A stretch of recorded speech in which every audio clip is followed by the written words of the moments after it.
So just kind of a caveat before we begin. As we begin to discuss the artificial intelligence, as we begin to discuss some of the AI aspects, there's two primary that I'm familiar with. Mark, we won't specify.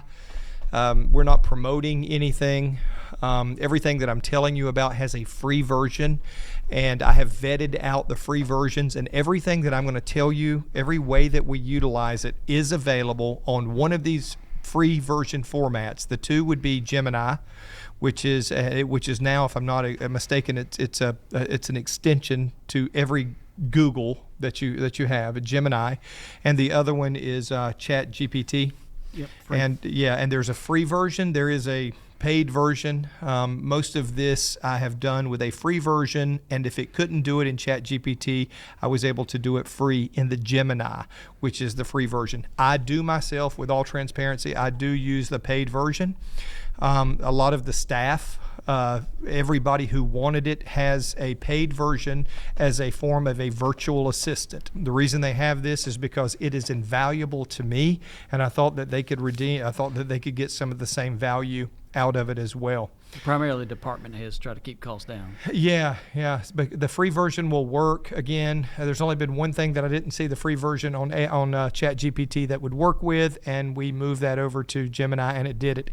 When you get into creating your own chat bots and training your own chats, you say, why is that important? I was speaking with Pastor Duffy earlier, and we were talking about missions. So I created a Philippine missions chatbot to help me orchestrate and define missions, setting it up here and everything else. And this chatbot is giving me incredible information. Now, let me tell you what I do in that situation. Again, I don't want to get too far ahead. We're going to backtrack and bring you up to speed.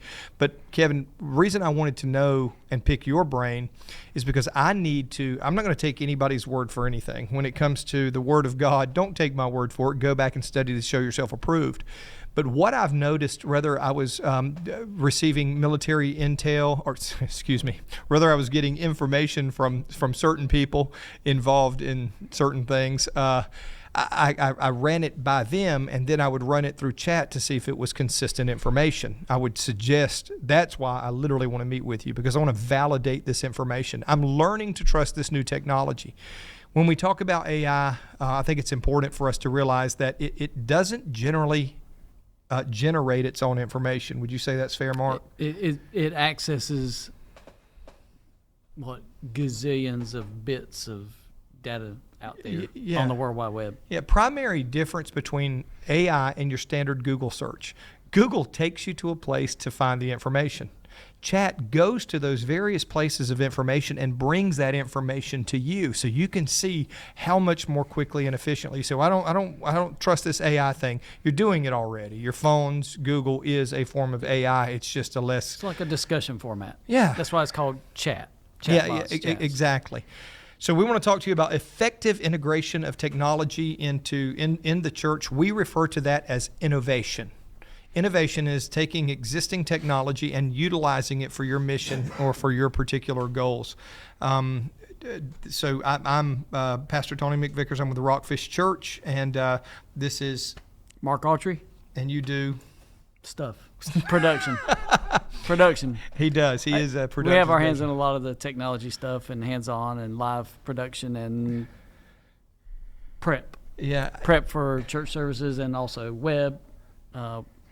And then I keep up with him. Yeah, and we just did this same workshop in the Philippines with about 200 local pastors, and they are incredibly reticent to utilize AI, and we were told this on the front end. But as we begin to unfold and talk about what it does and how it does it and why it would be beneficial, let's go over the workshop objectives. To explore cutting-edge technology to enhance church operations and ministry.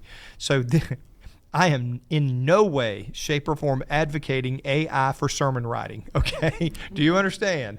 Okay, for your own conscience sake, okay? You can. Now, if you want a list of scriptures associated with, this is your thing. I'm just going to tell you, if you want every scripture on love listed and you don't want to have to go to a website to pull it off, there you go. You put it, and you can even pick your translation or whatever. And you can trust, for the most part, that it is consistent.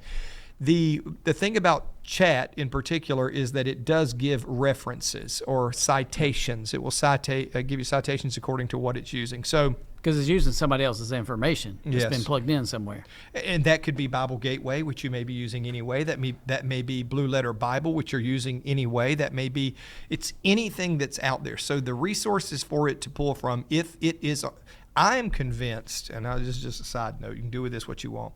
When the Bible says that in the last days knowledge will increase, I believe that the availability of knowledge has had an exponential increase that has never before.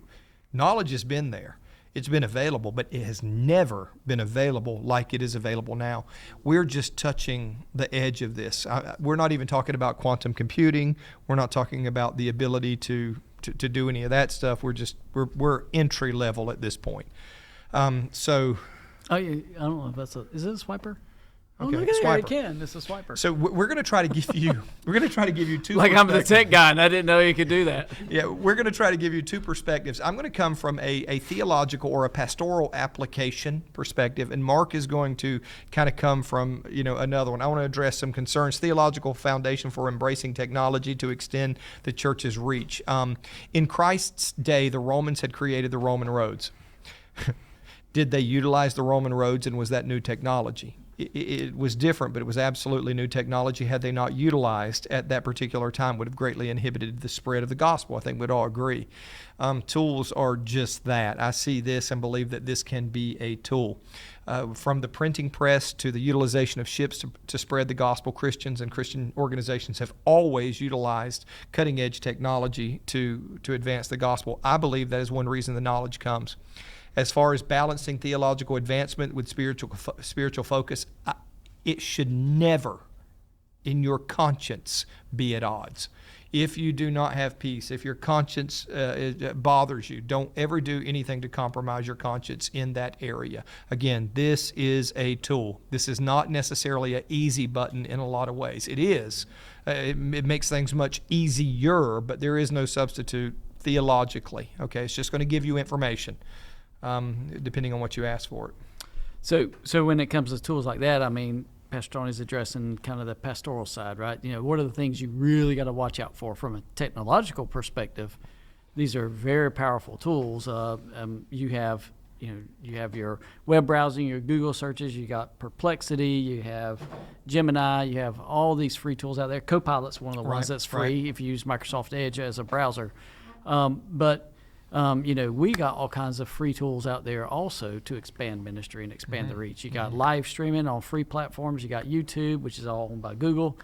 You can do free websites these days. There's a lot of apps. We're finding that Pastor Tony experimented with some code writing for an app. I'm a master coder and never took a class. And so we had AI build us a app that was actually functional with buttons and selections with responses. So we are on the edge of all the new tools that are coming as a result of AI. Can I ask a question? I'm just curious if AI draws from the same source. The same way. All these different AIs, do they draw from the same source? As far as I know, it's mostly internet-based. Yeah, when you say the same source, if it's not online, so I don't know that any have proprietary databases. And the reason I say that is because when you look and you ask a particular question, that AI will very quickly tell you, I do not have browser access, or I do have browser access. That tells me that every bit of it is coming from a compilation of existing knowledge on the web. That is important to note. It is coming from existing knowledge. We are not talking about inventing. We're not talking about reinventing or recreating. We're talking about extrapolating based on what's there. That might not make a whole lot of sense right now, but in a minute when I flip this slide, it's going to make a lot of sense, and it's going to open your eyes to some wild stuff. But just to kind of close out the slide, there's digital tools that are beyond AI. But a lot of, like Aaron and I were talking just a while ago, there's digital platforms that are church management systems that are introducing AI elements now. So it can help you craft and kind of reshape your ministry and then reshape the way you handle productions and things. And that's always going to be my perspective. Right. But there's so much going on there. And it is known that AI can hallucinate. In other words, it's inventing, but that's why you are the buck stops with you. Right. You're the proofer of what is generating. You're not just a copy and paster. Yeah, and when he says generating, it may take two images and integrate them in such a way that it is not consistent with reality. That would be the image aspect of it. But it's not drawing fingers, it's taking two sets of fingers from existing drawings. Does that make sense? Now, all of these AI entities are right now putting out massive incentives for people to give information. Massive incentives for people to give what's stock footage. Stock drawings, all of those things, so that there's not this huge liability asset. That's what they're trying to get around. Basically, when you put your knowledge in the public arena, it has become just that. It's become public knowledge. The copyrights and all of those things are they're being stomped all over. Kinda. It's not giving it to you as it was put out. It's giving a version of what's put out. So that's where everything is right now. Our technology is outpacing our laws. And I don't mean by days, weeks, or months. I mean by decades. When we had copyright laws, I mean, some of you may know this. Do you realize you can't copyright a title?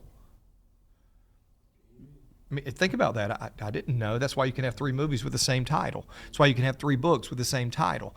Well, that is fine, and that was innovative, and that was necessary when it came to books in order not to limit. But how do you do this? I mean, so all of a sudden it's an absolute brave new world. Mark, any other of the trends concerning AI live streaming or websites? Yeah, just don't forget, you got digital analytics, you got other things, you got so many digital tools. So we're going to talk a lot about AI because it is on the forefront of moving things forward.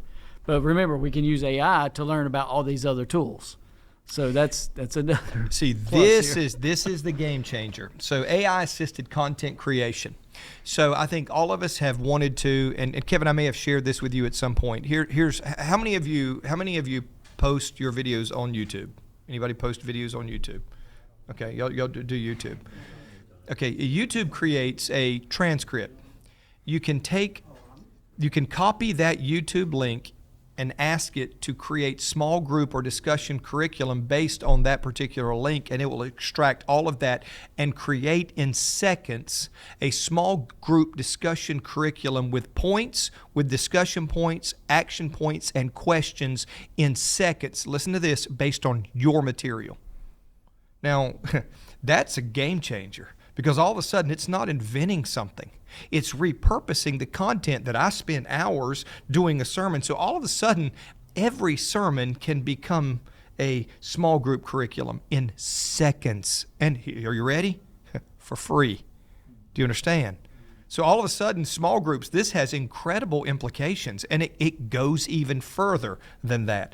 If you want to check out a particular pastor, if you want to check out a particular church, let's say you have Right Now Media and you're questioning whether you want your people to be involved in Right Now Media, guess what you can do? You can actually take that, have it analyze the theological points and assertions made there and see if they're consistent with what you believe. Think about that for just a moment. I was able to, and I did some experiments, because what you're learning now is not coding.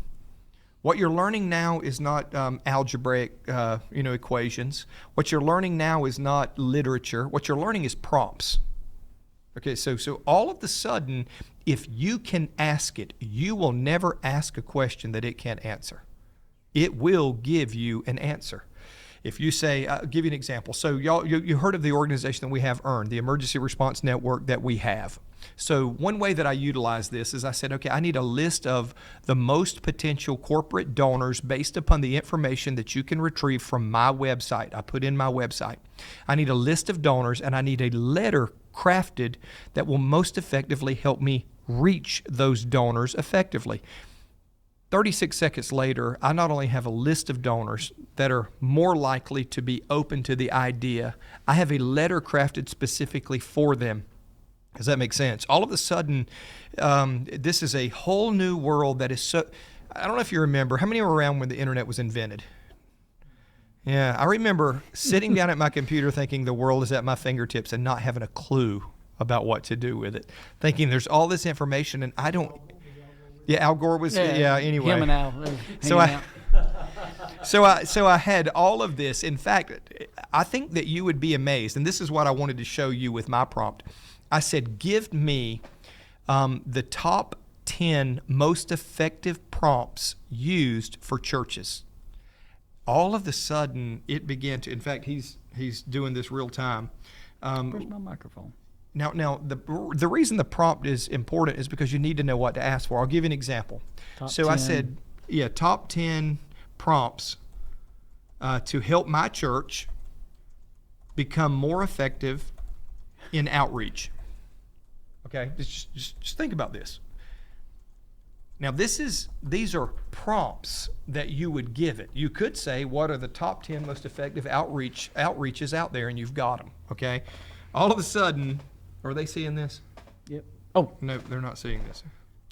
I had to come out of presentation mode. My bad. Now, this gets really good in just a few moments. So how many have a graphics department? Come on. Every single person here has a graphics department. Now, if you're in the graphics department, her heart just leapt because, oh no, I'm not saying that these positions are antiquated. I'm just saying that, so for instance, here are 10 prompts to help your Christian church become more effective at outreach. Now, none of these are the answers. These are what to ask. How can our church engage with local community more effectively through service projects and partnerships with local organizations? You would include your address, your zip code, and that information. It would go to Google. It would find those companies. It would show you the potential connection opportunities. All of a sudden, you've got a marketing strategy. You could say, hey, give me the most effective marketing strategy on Facebook or on TikTok or on YouTube or whatever. Andy, I shared some of those with you. You and Dale they went on TikTok. These guys are slaying it, and they're both, I'm not trying to put Andy out. He's 55 years old. He didn't know what the TikTok was. Now this man is reaching how many thousands? Thousands of people a day, a week, a month that he would have never reached. And all of a sudden, when are the best times to post? You can ask, when are the best times to post? Remember I said we were doing YouTube. For years, we just weren't doing it effectively. What if you could have the most up-to-date YouTube posting strategy for your demographic, for your area, in order who to reach? All of a sudden, this is a whole world that's opened up. The small group curriculum, so the handbooks. When I spoke to I gave it one other. John Huff, that I just did the last thing, and he told us about the cultural guide. I don't know if y'all saw his cultural guide. Get that culture guide is so cool. So I went on ChatGPT and said, hey, listen, go to our website and create a culture guide based on the information at our website. Now guess what we have now? Guys, listen, in moments. And it's consistent with the information that we already have there. And what we're doing, how often, and you know this, how often do you duplicate the information over and over, or replicate information that you've already come up with? It would be one thing if this was inventing thing. It does connect you with knowledge that you don't have, but it repurposes the work that you've already done. I've got a few more ways. Mark, have you got? Well, I was going to say another thing that came to mind is that what we've done before is we've said, hey, we found a website over here that does it well. Let's say website design. We've asked AI, now compare my website, my URL, to this, to these guys. Tell them what we did. Tell them who we did and how we did it. So we said do an analysis between Elevation and RockFish. Oh, we got our feelings hurt. Yeah. I plug in like Life Church, Elevation, some of the big dogs, Church of the, Church in the Highlands. Yeah. It was horrible. Yeah, Church of the Highlands, and it's like, well, where they say this and this and this very well, there's probably some, things you can increase. And then I say, tell me how to make it better. Yeah. So how do we do search engine optimization? How do we match that? Well, you pretty much stink so bad you have to start over, is what it said in a nice way. I mean. So what's funny is while you were in one of the sessions in there, I gave it all my purchase reports that you needed the total on how much we spent on advertising for the Increase Conference. And I just drug all my PDFs I had to turn into the financial secretary. And I was going to have to manually enter it all, but I just drug them over to ChatGPT and I said, Now analyze all this, tell me everything I spent on the Increase conference from 3 months worth of Increase conference purchase reports. We can drop the Excel spreadsheet and have a complete list of every single person, every single email, every single. Well, the email that went out was actually ChatGPT extracting it from the full spreadsheet, and I said all I need is the emails to send out an email reminder. And the message reminder was ChatGPT, based upon the information at the website. So the reason I'm saying this, what used to take hours, what used to take days, literally is seconds. So, let me give you another example. We were talking about, they had just mentioned doing a ministry handbook.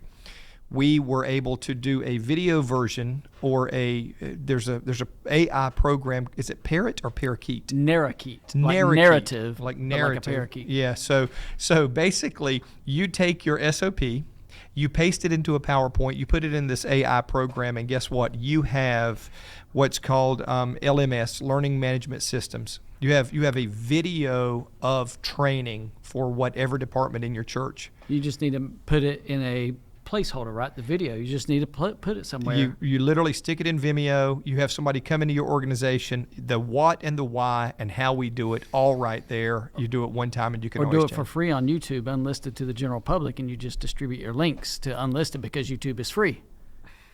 Which So, that becomes unlimited storage for you. unlimited storage until Google shuts down the church. But Yeah.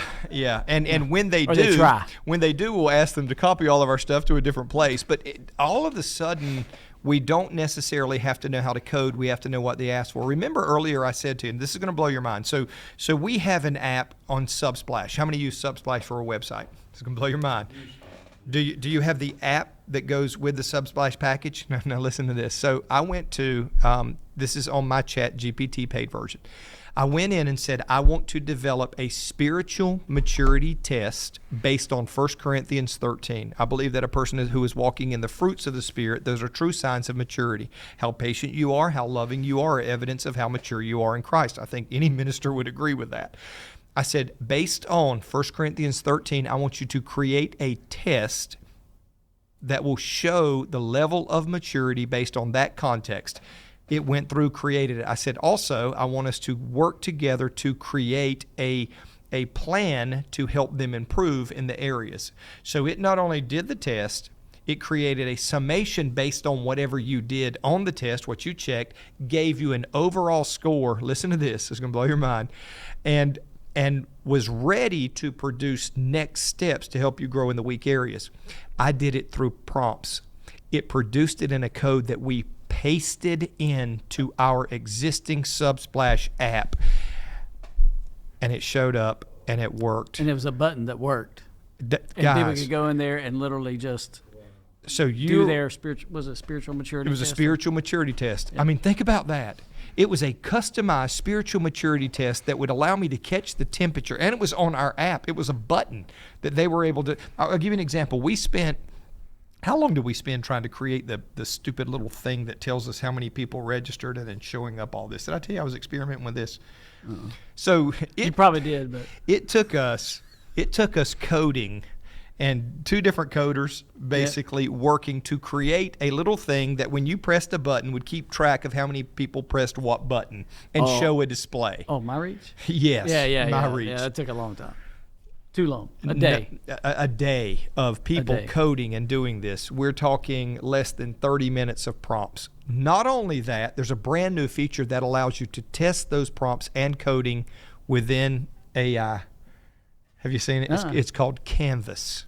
So anytime you ask it for coding, AI has now placed a canvas for you to see exactly what that coding will look like in virtual worlds. It's like, and it's almost like a free website that you can link out or link to. So Some of these services are completely free. yeah, so being able to write code, being able to generate from scratch. So I took it one step further and said, well, if I can put something that's compatible with Subsplash, can I create a whole app for my church for free? How many do not have apps? Guess what you can have for free? Right down to the color selection on that app, I was able to create for free in ChatGPT. Guys, this is a whole new world. If you want business models for your church, if you want to refine operations, if you want systems, whatever those are, it will give you, and then you take those things and you begin to scale them. You can ask it to create systems for your organization that are scalable. Again, and this brings from the brightest minds, it's a culmination of the best information out there. That is what is amazing. So not only are we doing things that are consistent with a church function, but we're doing church functions with systems consistent with some of the greatest businesses, minds, corporations Brain that are power. out there. You're just accessing a brain. You can do a brain dump, tell it what you want, and it could help you sort through a lot of stuff. We could create an app for the church, for your phone, that will be interactive. Yeah, A complete app. If you'll look at anybody's app, I did it. you would want to have experience in it. Maybe do a paid thing for a little while you learn it in the background, or just commit to the time to figure it out. But with never needing to write one bit of code. because it'll write the code for you. This is okay. So sermon series. We just did our first sermon series. We just did our first AI generated sermon series. Have you got it? Can you bring it up? I'd have to. Okay. I'd Anyway, have to go through a bunch of screens. So we have had stock photos. He's proud We've of had all kinds of crazy stuff that we've tried to do because we do sermon series. I'll just tell you, we try to we're topical. We bring in and do expository teaching on the verses that we use each week to kind of make up the context of a single topic because we believe nobody gets it in one sermon. I think they have to hear it a lot in order to get it. So I don't want that. So what I did is I told this what I wanted, and it took about 8 revisions to come up with what I wanted to. I haven't updated the link. Yeah, I saw your picture. I just saw the picture come up. I don't know how you did that. Wherever it was. So it took me to YouTube. So not only did it create, now this is, you're going to find this is really neat. Not only did it create, and I am a PowerPoint guy. I know that Kyle said earlier that he was not a PowerPoint guy. So this is the picture. I wanted to show how it looks like Kyle. The supernatural is superior to the natural. I wanted something that when people look at it, they understand that what we're doing is beyond just the natural. And the picture really embodied it, but it didn't stop there. It also did a PowerPoint spread. It also created all the PowerPoints necessary to fill in and do all of those things as well. I was able to do this in minutes where it took hours and hours and hours. And the creativity. And it would take a team to create it. Yes. If you can imagine, and this, remember, is from a word prompt. I said I want a picture of a man reading his Bible with a wrecking ball hitting him. And him not being affected by it. And it all comes down to prompts, just kind of knowing what to ask and then the innovative ways to incorporate that into function. And that's just one part of it. I mean, there's so many more things. Yeah, absolutely. There was one more thing that I had, and these are all ways that I know that I have used it. Let me see here. Blog posts. Yep. You can take your sermon. Not only are you creating your own small group curriculum, you can extract blog posts from that same thing. Not only that, you can extract your social media. See, one thing that the church has advantage over everything else is every week we create content. Every week. Other companies, other organizations are selling products. We're not selling a product. Our message is our product. When we switch the mindset, and we're going to talk about this in just a moment. Guys, we're not on YouTube or Facebook or online. We're not online to get people to come to RockFish. We're online to get the gospel to the people. Once we made that paradigm shift, suddenly it was like, what have we been doing? Suddenly, all of these things weren't, Facebook was no longer for announcements. Yep. It was for connection and community. We stole that from Chick-fil-A. Chick-fil-A said, look, a lot of people are utilizing their social media to tell people what they're doing, to tell people, about events and these things. We want to utilize it to share our culture and our mission. So we begin to make a missional shift there. Did you want to hit on that? What was it? AI. That does work, just for anybody that's questioning that, because Tony and I have gotten to be very close about talking about all this other stuff, and our church had zero presence in any of this stuff. I took it over, I switched it, and we went from like 22, maybe 15 views, I mean, I did, to like 4,000. And I mean, because of the same thing of we're just sharing the information, we're not, because these are people from all over wherever that may not ever come to our building, but they're hearing the message, and so it absolutely works. And how many paid staff do you have? Me. Yes. Did you hear that? So And you he's almost a understand. one-man army. We're talking about something that is so massively scalable. This is why this last part, using AI to optimize membership engagement and staff productivity. So even when it comes to our follow-up, we said, what is the most effective follow-up systems that are out there? We took it presented these systems of follow-up, 7-step systems, and there's a reason. There's a reason we do it over the course of 3 weeks. You don't want to inundate people too quickly, but you want to have that consistent follow-up, culminating with hey, sit down with the pastor, let's hang out, let's talk about, ask questions before you make a commitment. We really want you to know what you're getting into. So not only that, but the staff engagement, membership engagement, that's good, but staff productivity.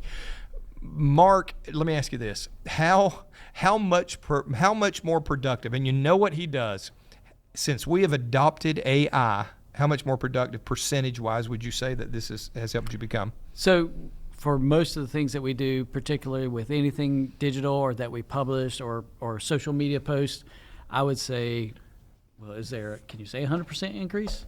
Or is there more, what? I knew I was overpaying it. 200% increase? And the reason is you had to figure it out or you had to listen to it. I mean, we hadn't even gone into the shorts. Yeah. Oh, gosh, yeah. yes. So, that's an original work. But but you could say, hey, here's our message, YouTube link, and here's this. Now write me a Facebook-friendly post to add emojis, and Yeah. it will go brrr, and it'll just spit out a little something. And then, of course, you preview and you look at it. And then you could say, hey, I've got this radio script for a ad, but I need a Instagram-friendly version from this radio script that somebody took a minute to write an original work, unless we didn't already have it by AI beforehand.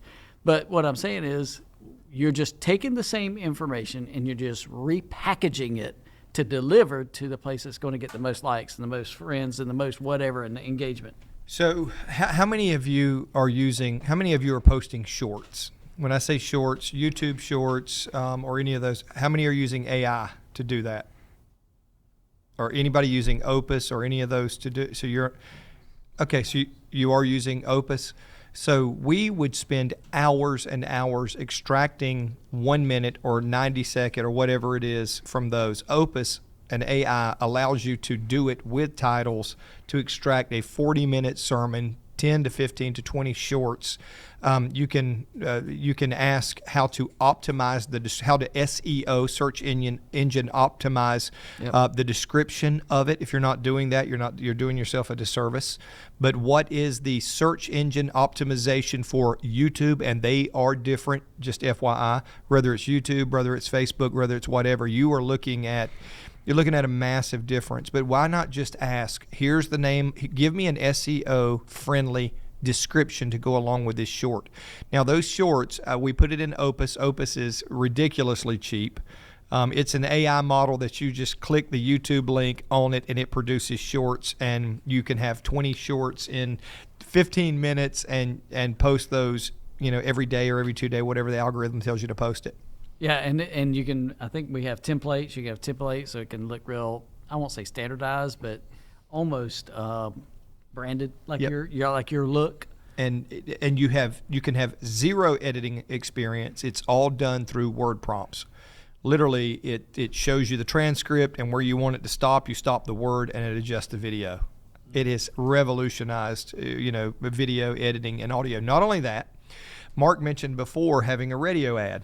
So you guys may have seen some of our ads for this conference. There was one that was a stick drawing.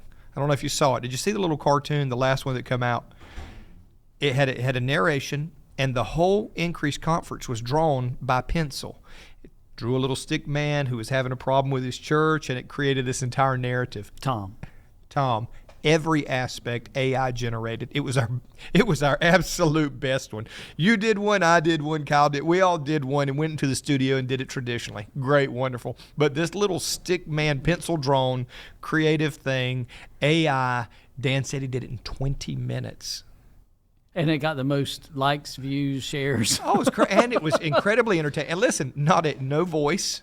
So all of a sudden, you don't have to have an incredible radio voice like Like some others. some wrestler, Yeah, ex-wrestler, yeah. So- people, industry, sheriff, people. I'm not going to say they use this on radio, but I went the other day just as an experiment, just to give you an idea, because I've always had a heart for children's curriculum and children's Christian children's content. Now, something that I didn't know if it existed or not was Christian anime.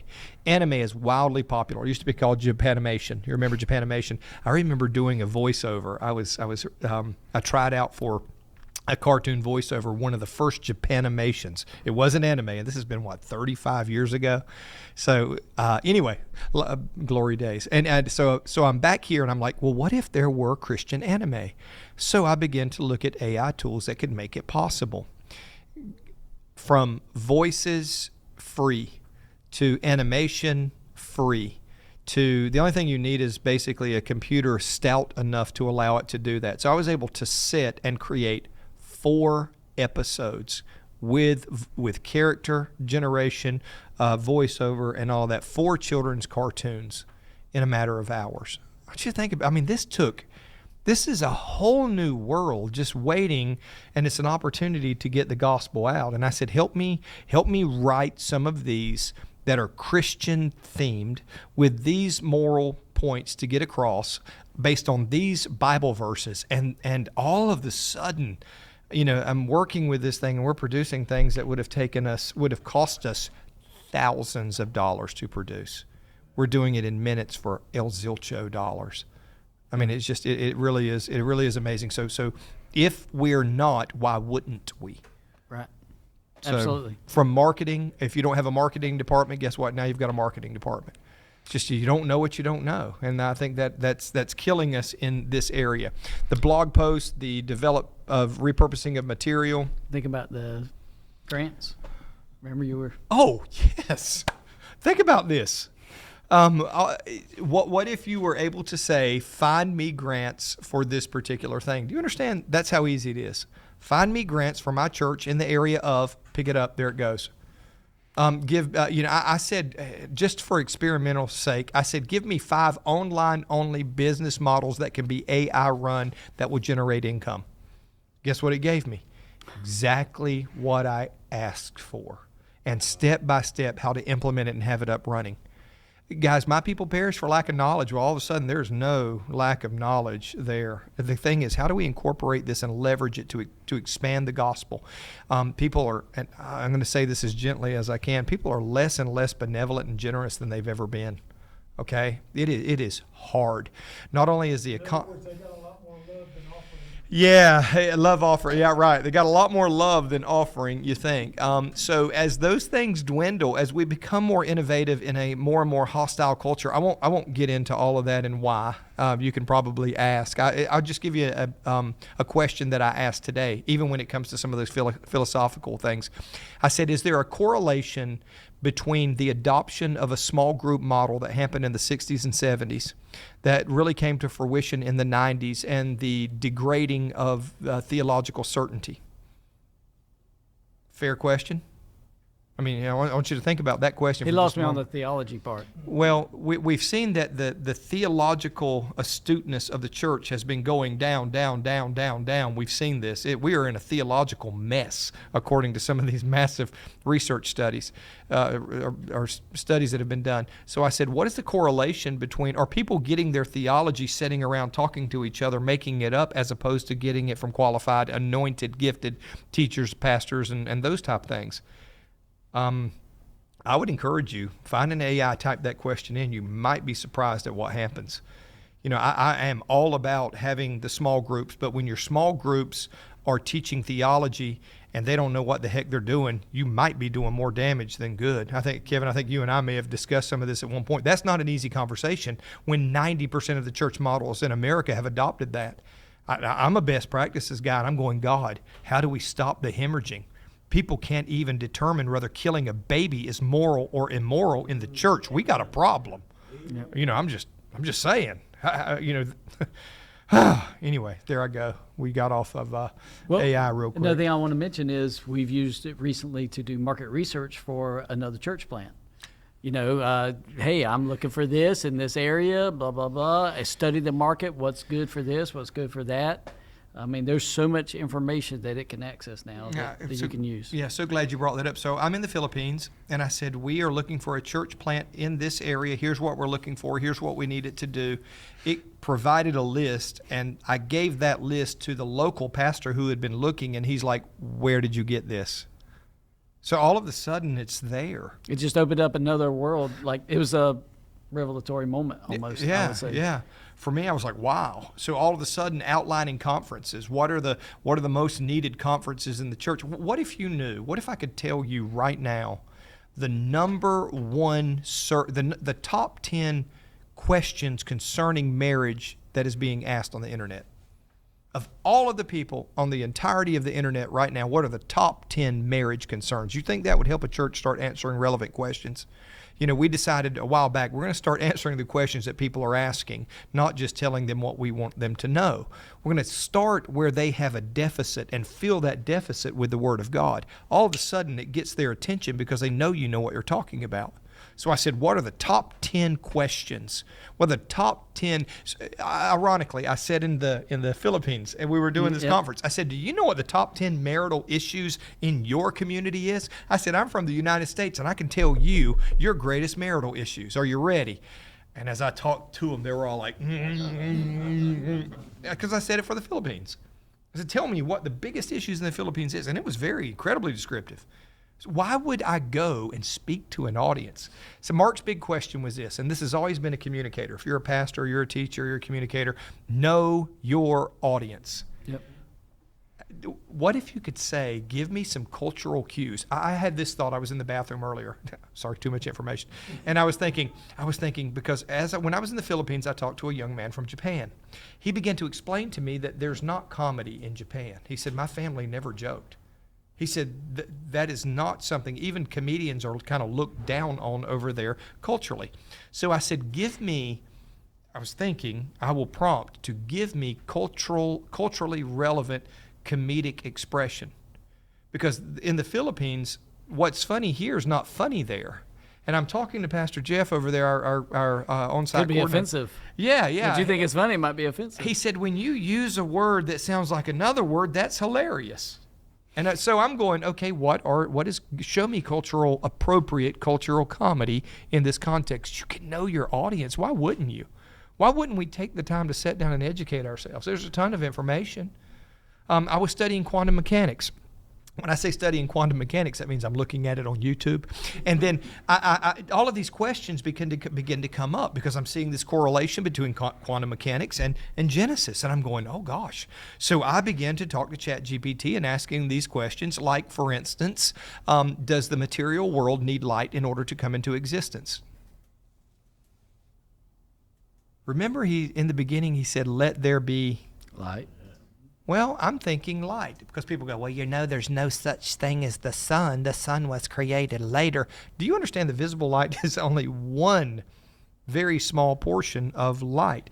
Quantum mechanics has revealed that light is necessary for material to even exist. So all of a sudden, this ChatGPT is validating through quantum mechanics research Genesis and the necessity of the order of creation. And I said, so what you're telling me is, and it would say yes, or it would say no, and we would argue, and it would say yes. And I have argued it into submission. I'll give you some examples. I asked if a humanistic culture was compatible with sustained government. Okay? The reason that is because all of a sudden in a humanistic government, then morality is subjective.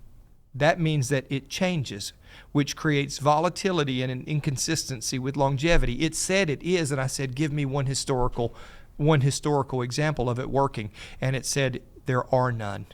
You're right. It repented. It took 50 minutes for this to happen, but it actually reasons. Now, let's talk about creating a chatbot. Tell them about creating a chatbot and how you've done that. I haven't. You haven't. You mean a custom GPT? Yeah. No, you have. Okay, now this is on the paid model. So we have a Philippines chatbot. I think I mentioned that earlier. You can train this. We have RockFish Studios. Are y'all familiar? We have something called RockFish Studios in Aberdeen. Pastor Kevin, you've been out there a few times. We're growing. We're doing short films and some of those things. So I have asked and created chat bots that are specific. So we have a screenplay writing chat bot. Now, you say why? Because I don't have time to write like that and I'm not great. There's a reason Hollywood was just boycotting.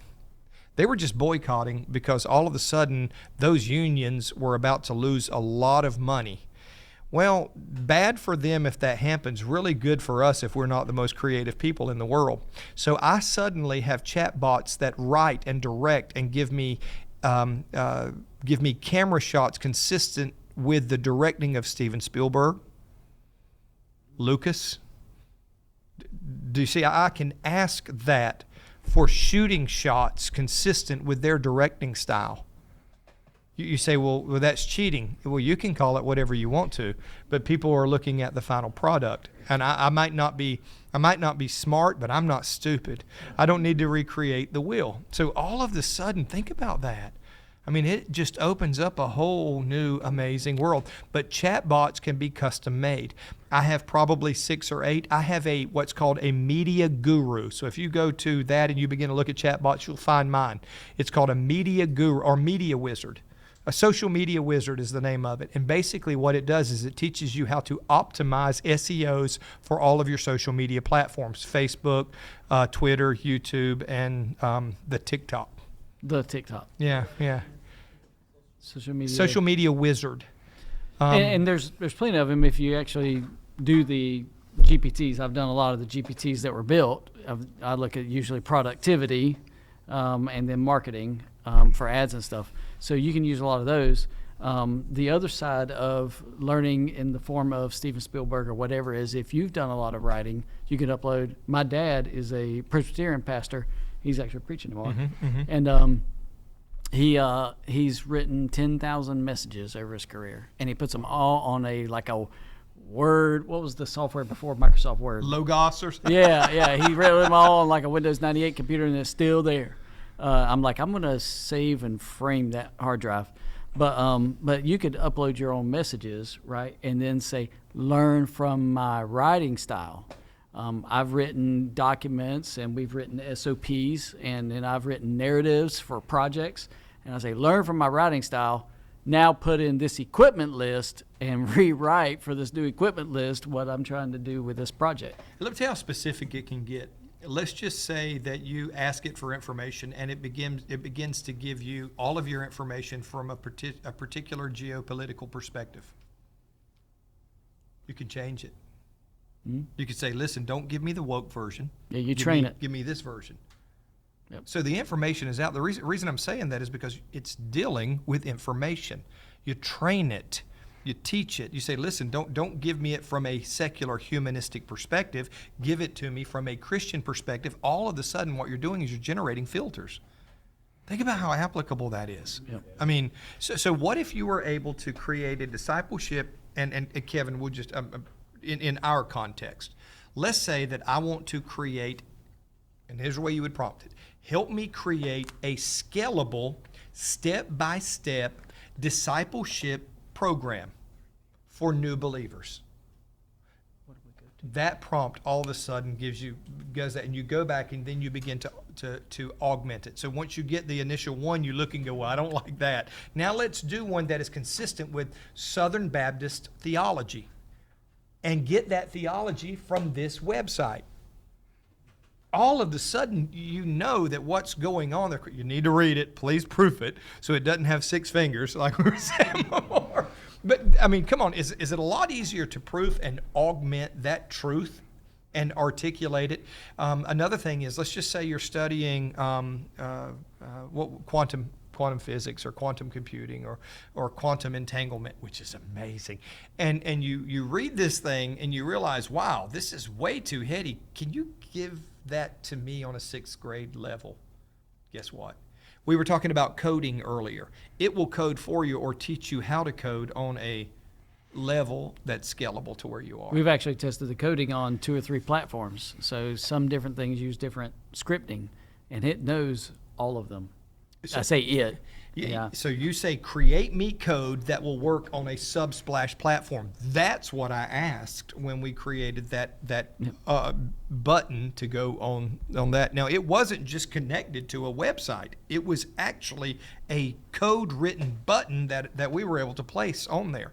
Most apps will work like that button connects to a web page on your website with the information. This is not what we're talking about. We're talking about a standalone test that somehow was generated. It was a block option in Subsplash, but we were paying for Subsplash, so that's why we didn't have to reach outside. But some of the free ones out there, it can reach outside and open a web page inside your phone. So last time I asked somebody to create me a custom app for our church, they gave me a price tag of $30,000. We stay with Subsplash. Yeah, and we are not promoting Subsplash. We're just telling you it is affordable, and we're okay. The next one of these conferences, they may actually be here. We don't have people who are sponsoring it because we really wanted to share from our hearts without, So we got like 9 minutes. Oh, all right. So we're going to go on to the next slide. So, and I think we can go through a lot of these fast. I think we've covering that as a big chunk. Learning AI, the use of AI, digital assistants, but there's so much more you can use it for research, and then even taking your original work and helping you create other content and continue content from your original work. It's just one benefit, and that's easy with the free stuff. Amen. So live streaming, recording, and you kind of touched on it earlier. We use it to reach outside, right? We record it, right? But we've kind of gotten to the model of where we just kind of stream it, and then we use Opus Clip and stuff from the YouTube video, saving more man hours and making it highly efficient and effective for our workflow and our teams. Just to reach and get the gospel. I ran across this. I posted a small excerpt. I didn't even know. I was just messing around. I posted a small excerpt from a marriage conference that we had done. I put it on TikTok. The thing went viral. 700,000 views later. I realized, you know what? The world needs Christian principles, and they are hungry for them. It's almost 800,000 views right now. Comments, people pouring their heart out, and I'm going, my God, there's a hole. We are missing this. The world is hurting. They need help and hope, and we have the answer. Why aren't we there? VR platforms, all of that stuff is on the table. We can do VR coding now. We're working with Unreal Engine and some other things. Once we are able to integrate AI into that, it's going to be a huge game changer. Back to live streaming and recording, but it's all related. Y'all see, it all connects because you can say, hey, how do I start live streaming? I got an iPhone. That's a place to start. It's a place to start. Yeah. Please, if you've been there, don't stay there. We do want people to know, and of course, we were hoping for a wide swath of different churches, but on different levels. But if you don't know, you got YouTube out there. You got interfaces that are very affordable. You have OBS as a streaming software encoder. If you can get the video into it, or if you can open it up on a device, it's free to stream to free platforms like Facebook Live and YouTube. Mm-hmm. And if you don't know how to, ask ChatGPT free to get you there. Yeah. Website and app usage, engaging with members beyond Sunday services using website and apps. Kind of covered a lot of that. Yeah, we made a huge mistake. We were using social media for information when we should have been using it for connection. We did a slight augmentation, a slight change recently, and it really matters, guys. You can actually use it not to sustain, but to actually build community that truly exists. These younger folks are used to existing in a virtual world, even though we may not. They see it as real. They have seamlessly integrated. We're the only people who still know how to write letters and texts. All right. Well, and one of the shifts, and I would like to emphasize because it was a big philosophical shift, and we'd kind of been toying around and playing with it for a couple of years, but it's using the social platforms for engagement and connection, and using your web and your app for information. The custom code app that Pastor Tony was talking about is another form of engagement that could happen within your app, depending on what you do with it. You have free tools out there, such as everybody knows Life Church, Craig Groeschel. They give everything away free. If you get on their open network, they give away building plans for free. They give away all kinds of stuff, but one of the things they give away is the YouVersion Bible, which everybody knows, and the integration with it with your church. So you can actually go in there, say, hey, I want to be part of YouVersion for churches. You can kind of put on the map, on their app, where your church is, and all your sermon notes every week, every Wednesday and Sunday. We put our sermon notes, a lot of y'all do, and that's a great tool. And you got to think, how many installs of YouVersion is out there? 700 million. Yeah, it's crazy. Around the world. We told the Philippine pastors about it. And they all use it and didn't know how to optimize. They used the app, but they didn't know how to use it for their church, for people to get connected with their church through a Bible app. It shows everybody who goes on when you're having a live service where it is and the content right there. And they hadn't even tapped in to utilize all of that stuff. So if you have YouVersion, our YouVersion is on the app. So when they click on it and they take notes, everybody who hits that sees that RockFish when they're live and those type of things.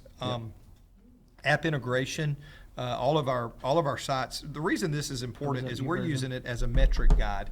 I told you before about My Reach, which we created, the little thing where you just say, hey, I share the gospel with somebody, and you just click this little button right here. Are you on your cellular network? So I prayed with somebody. I invited somebody to service. I'm participating in a reach fit. I shared the gospel. Click one, hit submit, shows up in real time. Helps them feel a part, shows us exactly what's going on. It becomes a viable metric, which you probably talked about in the outreach. Not just that, at the moment, our earn, whether it's a disaster in the Philippines, whatever it is, and here's a big one. Let's say you want to start a program. Let's say you want to have a chaplaincy program or you have a discipleship program. All of a sudden, Mark, and maybe many of you are doing it, but AI has helped create, basically, we can do a Microsoft form that has a front face of a button that, like when you guys signed up, basically when you filled out that little form, it populated on a Excel spreadsheet. All of that is completely AI programmable. Basically, you can make it do anything from send emails out to all of those. So for us, we have what's called a chaplain's log. So every time a chaplain goes out and meets with somebody, they document it for their safety, for our safety, and they have to log 30 hours of chaplaincy time before they qualify for licensure through our particular program. All of a sudden, it's right there on the chaplain report form, which is on our app hub. It's just a log. They go check a button. I went and saw Susie in the hospital today and spent 15 minutes. It takes them there. seconds to do. Took us how long to make? How long for you to generate, set that up, and do the whole thing? Well, after we really figured out what we wanted to do, sometimes figuring out what you want it to do is a lot slower process than doing it now because of the digital tools in place. But I would say we had it going in 5 minutes. Think about that. You're able to set up a system that works, populates. Same thing with baptism. In the baptism, when they take a baptism, they hit a QR code, they fill out a thing, it automatically populates a thing in the back. So then we have a team that emails the photos and they send them a baptism certificate. We send them an email, celebrate with them. It does take a little bit. And you say, but I don't know how to do that. Go to ChatGPT. And ask how to do it and give me a step-by-step how to integrate those into any system. Or come by RockFish Church and ask Pastor Tony. Yeah, or no.